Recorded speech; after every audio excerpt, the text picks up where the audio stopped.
En una situación social, la toma de terrenos, principalmente en el de Guernica, Nico, como para poner un ejemplo. Sí, para poner un ejemplo de una de las 25 tomas nuevas, se sumaron 25 tomas más a las que ya había. La de Guernica sigue siendo el ejemplo porque es la más grande, o sea, abarca prácticamente la extensión del partido de San Isidro. La toma de terrenos de Guernica que queda en el partido de Presidente Perón con Urbano Bonaerense, zona sur. Se postergó el desalojo, que ya de por sí era un desalojo bastante postergado, porque la toma se dio a conocer a principios de septiembre, fijaron el desalojo para el 23, 24 y 25 de septiembre, se postergó. Ahora para la primera semana de octubre, a pedido de la Gobernación, están buscando alguna solución pacífica. Obviamente la sentencia, la resolución del juez de garantías en cumplimiento de lo dictado por la Cámara era de cumplimiento imposible. Nico, yo tengo varias preguntas al respecto porque ha suscitado mucho al debate esta circunstancia. Si la justicia va y determina una situación, ¿no es jurisprudencia del Poder Judicial solucionar ese conflicto? ¿Qué tiene que ver el Poder Ejecutivo de la provincia en este caso? Porque mete la cola a la política, porque la cola la metió la política en el momento de la toma, básicamente primero, y hay muchos intereses cruzados dentro del propio entramado del Frente de Todos, lo sabemos todos, valga la redundancia. Ahora, la pregunta del millón es, si yo te encuentro robando, ¿voy a buscar una solución para frenar el robo? No. Lo que pasa es que la toma de usurpación, la definición, perdón, antes de seguir, la definición de usurpación es el robo de un bien inmueble. No, esa es la definición de usurpación. Es así, no, es verdad lo que vos decís.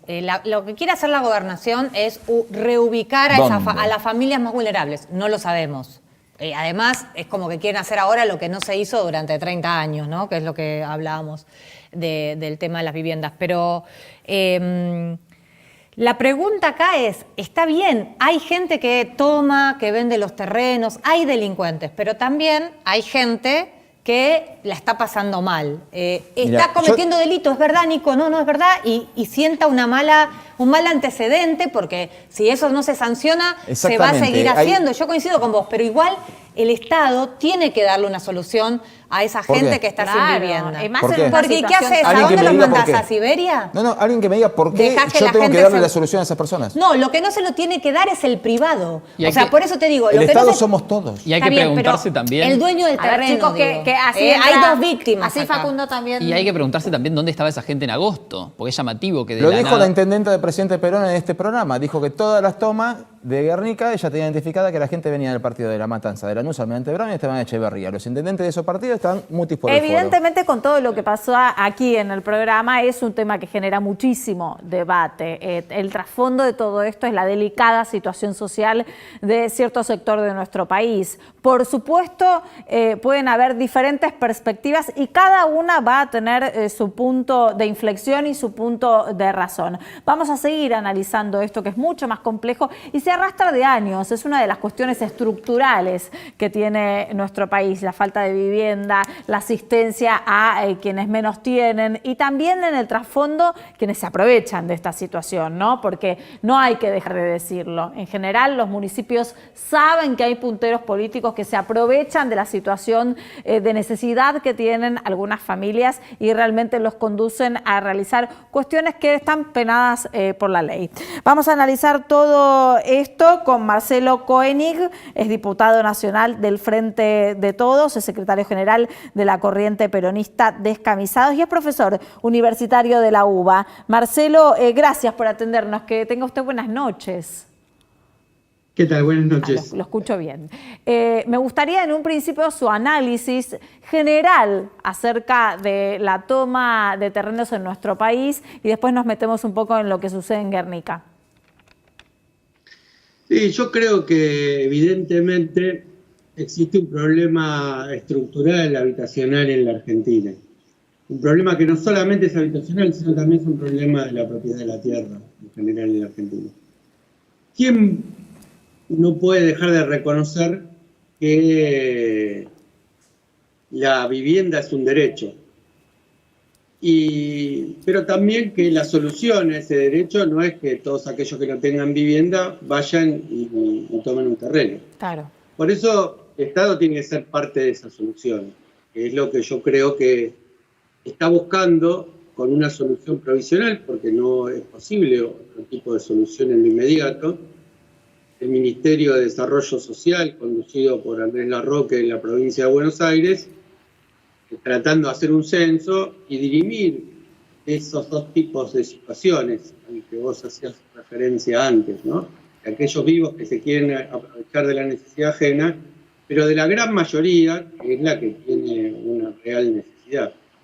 Pero también tenemos que pensar estructuralmente, también tenemos que pensar en lo estratégico, tenemos que construir en relación a ese déficit habitacional, en relación a esa necesidad de la vivienda, que es también un derecho.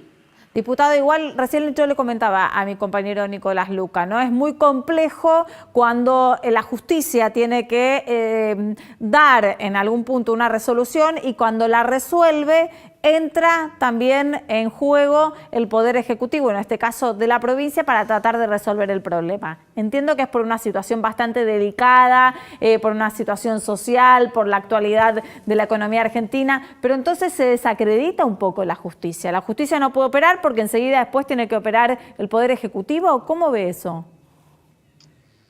La justicia y el Ejecutivo son dos funciones distintas del Estado. Y bueno, uno entonces, no puede intervenir en la otra. Entonces, lo que sí tiene que hacer el Ejecutivo es tratar de aportar soluciones y tratar de generar consenso de la resolución. Yo la verdad que creo que la peor resolución de esto es la resolución represiva, ¿no? Claro. Entonces, en ese sentido, me parece que el Ejecutivo trate de aportar a través del censo que hacía referencia antes, a través de tratar de encontrar la solución a cada una de esas personas que vienen con una historia distinta, vienen de lugares distintos. Según el censo que hicieron, que respondieron 1.900 de las 2.000 y pico de soluciones, me cuesta decirle soluciones habitacionales, de esos ranchitos que se fueron haciendo. Evidentemente la mayoría es gente que tiene una necesidad y el 40% no son de otros lugares, sino que son del propio Guernica. no, Entonces, pero discúlpeme, pero la intendenta de Guernica en este mismo programa nos dijo todo lo contrario. Dijo que venían todos dijo que venían de la Matanza, estaban en Echeverría y la noche en Almirante Brown. Se hicieron hace un par de días, ¿no?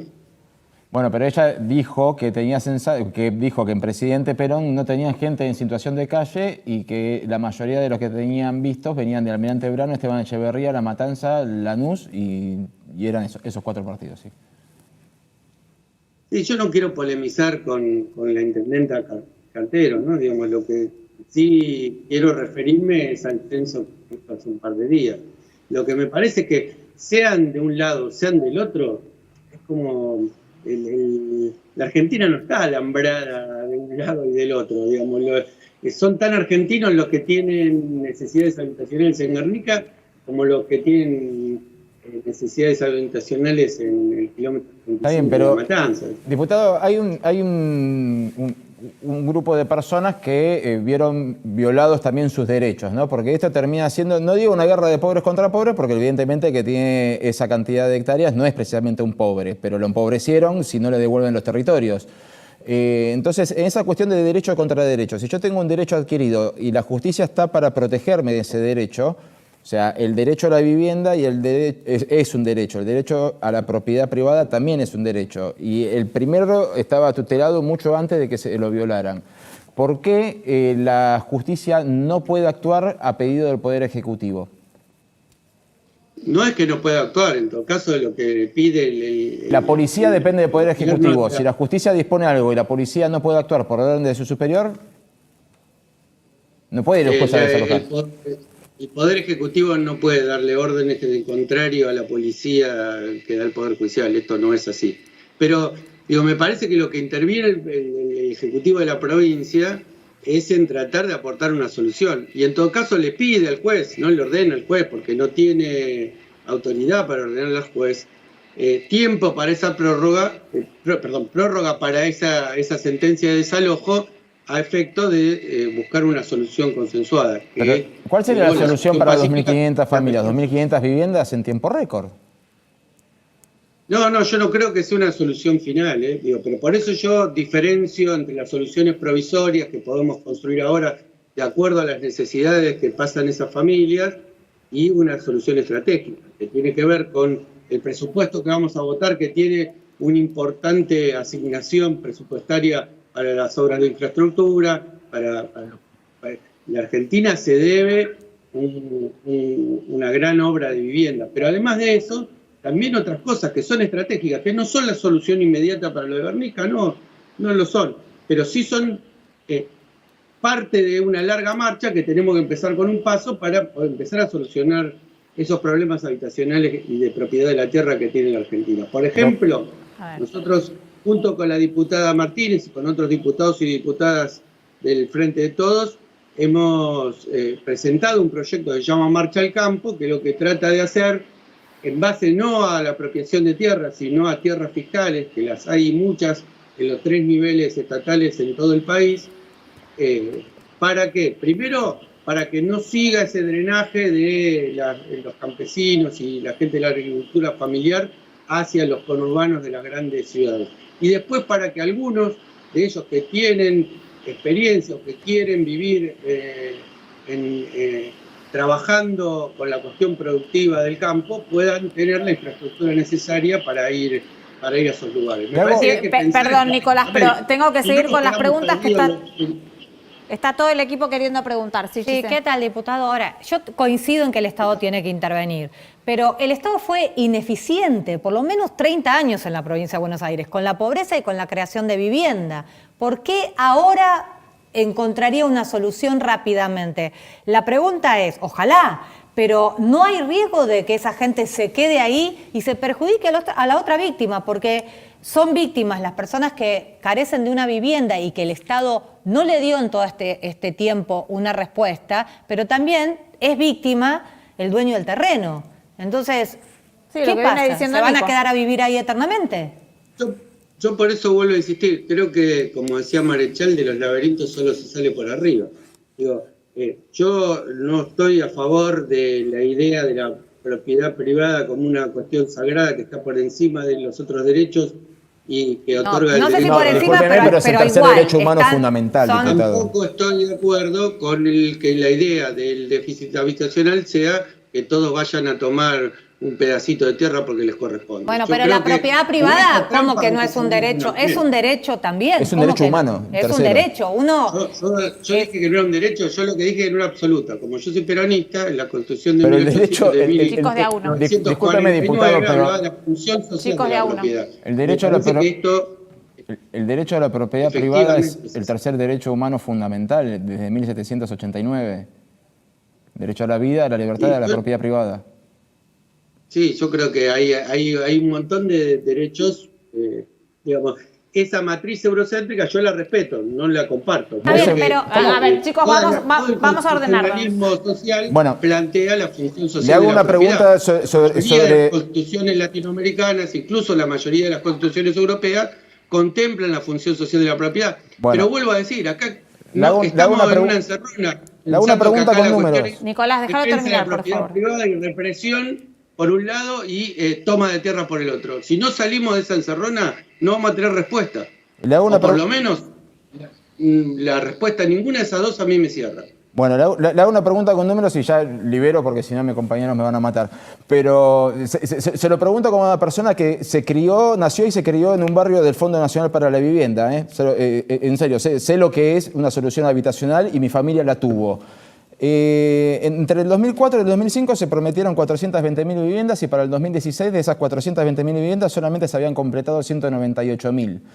¿Qué nos hace garantizar ahora que sí se va a poder cumplir con estos programas que ustedes pretenden con muy buena intención aplicar desde el Poder Legislativo?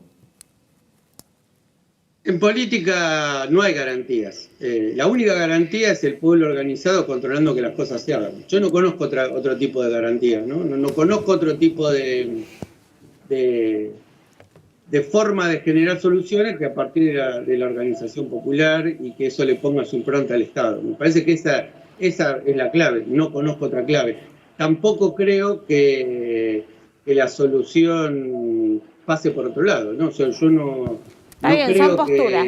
El mercado termine derramando sobre los sectores más humildes la solución habitacional. Por eso creo en la intervención del Estado. Ok, Facu.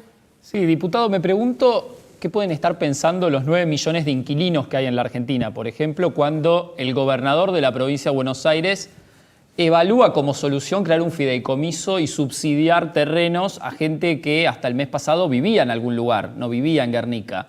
¿Qué solución realmente evalúan ustedes que sea no simplemente subsidiar o regalar terrenos? Porque también hay 9 millones de inquilinos que todos los meses pagan su alquiler, por ejemplo, y a ellos evidentemente tampoco le están dando ninguna solución para tener una vivienda propia. Yo empecé diciendo que el déficit habitacional en la Argentina es estructural, ¿no? Sí. La gobernación desmintió la idea del fideicomiso, pero no importa, digamos, acá no se trata de que sea esta u otra solución.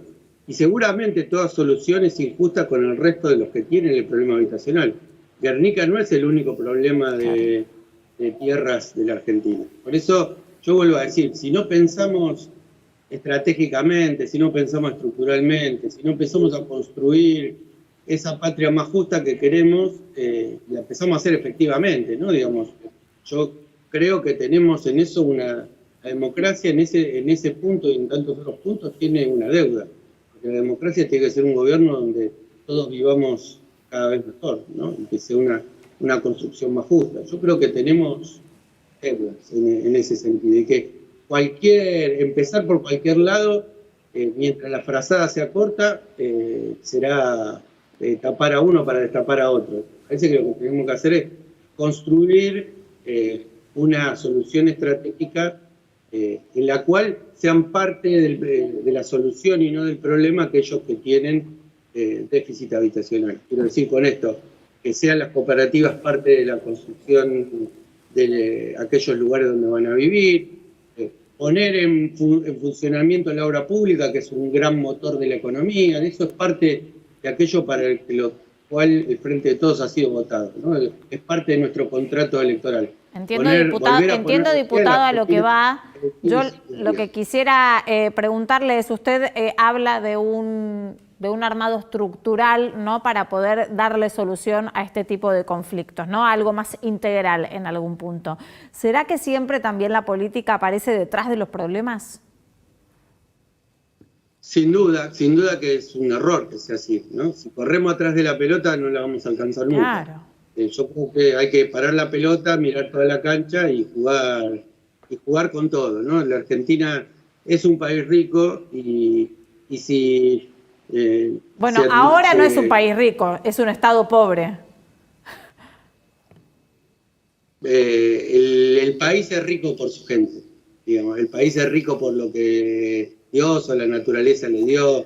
El país es rico por esas cosas, aunque se encuentren muchas veces su capacidad por esta doble pandemia, la que sufrimos sin el bichito, como dijo el presidente, con el macrismo, y la que mantiene en vilo a la población del mundo. Giselle. Diputado, me quedé pensando en lo que dijo, ¿no?, con el tema de la propiedad privada, que es un derecho, pero que usted lo considera no que tiene que estar, claro, que tiene que estar por debajo de otros, porque, y citó que es peronista, y bueno, y toda la ideología.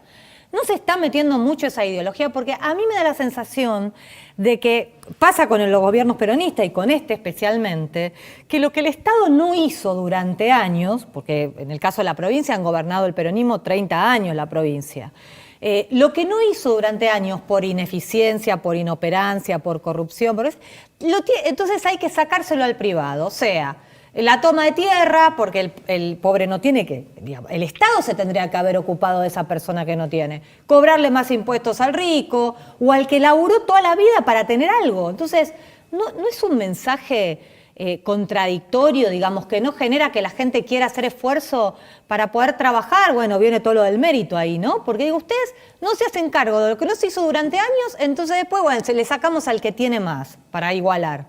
Es el Estado el que se tiene que hacer cargo.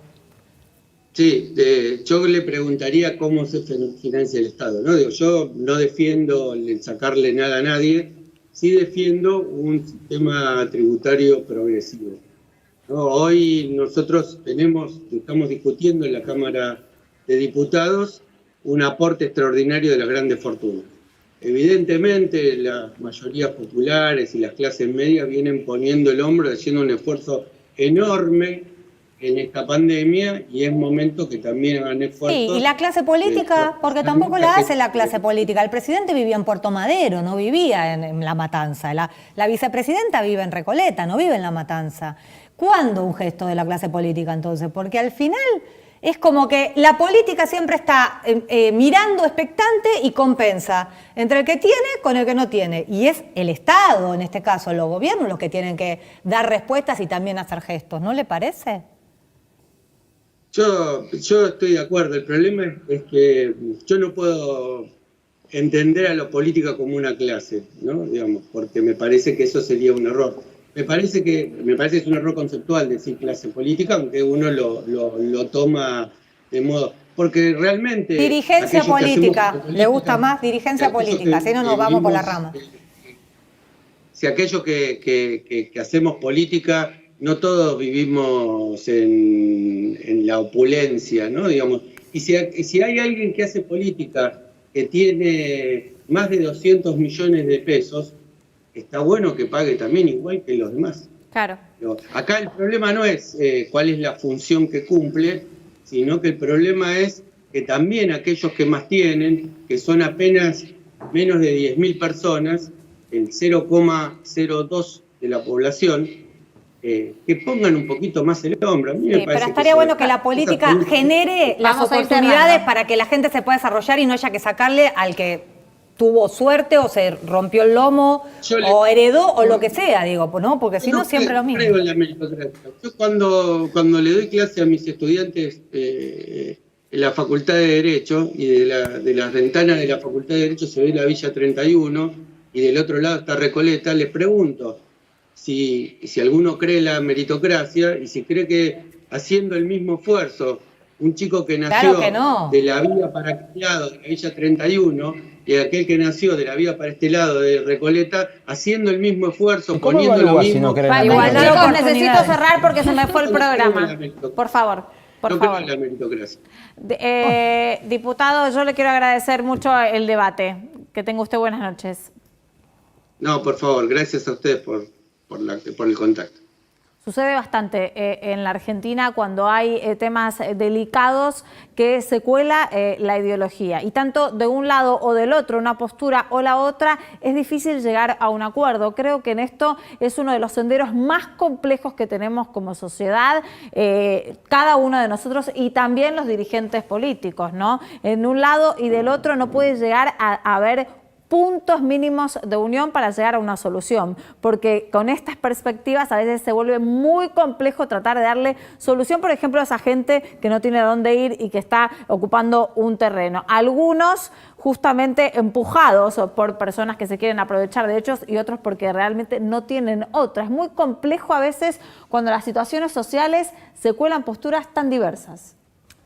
Después de esto, yo creo que la crisis es moral. O sea, tener un diputado que diga que no cree en la meritocracia es bastante... Yo la verdad que corté el tema en lo de la meritocracia porque es otro debate. Yo me pregunto, debate enorme en el que hay que ponerle perspectiva, análisis, ver las diferentes posturas y demás. Uno dice la meritocracia, sino más, pero bueno, hay distintas perspectivas y todas son las válidas. dos cosas, igualdad de oportunidades y la meritocracia. Claro. Dos cositas nada más. Primero, respecto a la meritocracia, poner ejemplo a sus alumnos, me pregunto cómo los evalúa después, en función de qué los evalúa, si hizo mérito o no para aprobar la materia o no.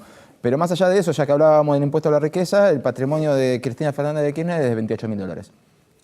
Claro. Vamos a ir viendo. La verdad que se abren, como les decía recién, se abren un montón de debates donde a veces, bueno, es muy difícil encontrar caminos y puntos en común, pero para eso está la democracia, para habilitar el análisis, el debate y disentir en las diferentes opiniones. Nos reencontramos en el día de mañana, 20:30, primero con las noticias. El mejor resumen, chicos, que pueden llegar a tener en 25 minutos. Les contamos todo lo que pasó durante el día acá y también en el mundo, y a las 22 el análisis, el debate, las perspectivas diferentes aquí en Hoy Nos Toca. Chau.